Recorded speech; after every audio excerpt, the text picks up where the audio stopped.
1 million people are without power across Ukraine after Russian missiles targeted energy infrastructure. There is no electricity in the second-largest city of Kharkiv, the regional head says, and more than 53,000 households in Odesa are without power. Ukraine's energy minister, German Galushchenko, accused Russia of trying to provoke a large-scale failure of the country's energy system.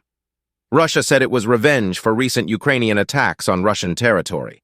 At least 5 people have been reported killed and 14 wounded. President Volodymyr Zelensky said the latest wave of attacks showed that Western allies must give more military aid to Ukraine, including additional air defense systems. There are no delays in Russian missiles like there are in assistance to our country, he wrote on Telegram. Some 90 missiles and 60 Shahed drones were launched into Ukraine during the wave of overnight attacks, he said.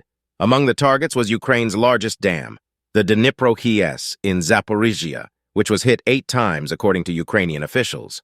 Video footage appeared to show the dam on fire, but authorities say there is no threat of an imminent breach. Officials also say that a trolley bus which was crossing the dam at the time caught fire after a missile strike, killing the driver. At 4:30, all hell broke loose. Terrible fireworks and explosions. At one point, our house tilted. Valentina, an eyewitness whose house overlooks the dam, told the BBC.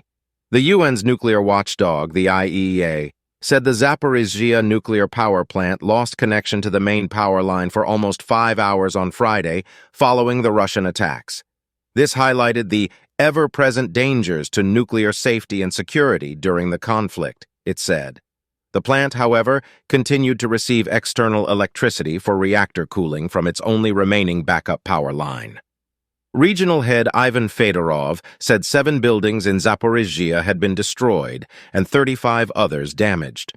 Strikes were also reported in President Zelensky's hometown of Kryvyi Rih and in Vinnytsia, both in central Ukraine. They damaged a critical infrastructure object, said Ukrainian officials. Russia's defense ministry said the assault on Ukraine's power grid was part of a series of revenge attacks against Kiev for its earlier incursions into Russian territory.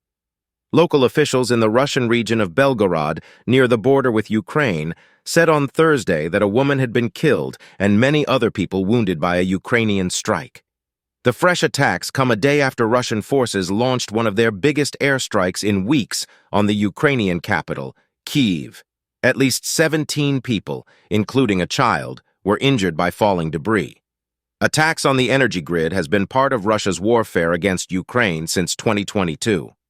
Moscow has previously carried out strikes on Ukrainian power infrastructure, plunging millions of people into darkness and depriving them of heat, power, and water. Attacks during the autumn and winter of 2022 left 17 million Ukrainians without a regular supply of electricity for extended periods. But the head of the Ukrainian grid operator, Volodymyr Zelensky, said Thursday night's attacks were worse. Even last winter, attacks on our energy system weren't so bad as last night. Dozens of grid facilities have been hit. This is on a global scale. Mr. Kudrytsky added that the worst affected area was Kharkiv, where Russia literally tried to destroy all the main energy facilities feeding the city. President Zelensky has often described the Russian attacks on power stations as energy terrorism. The White House condemned Thursday's attacks and renewed its call for urgent additional air defenses for Ukraine as soon as possible.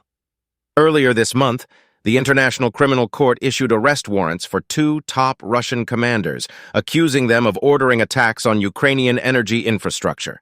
Kindly like, subscribe, and share your thoughts in the comments section.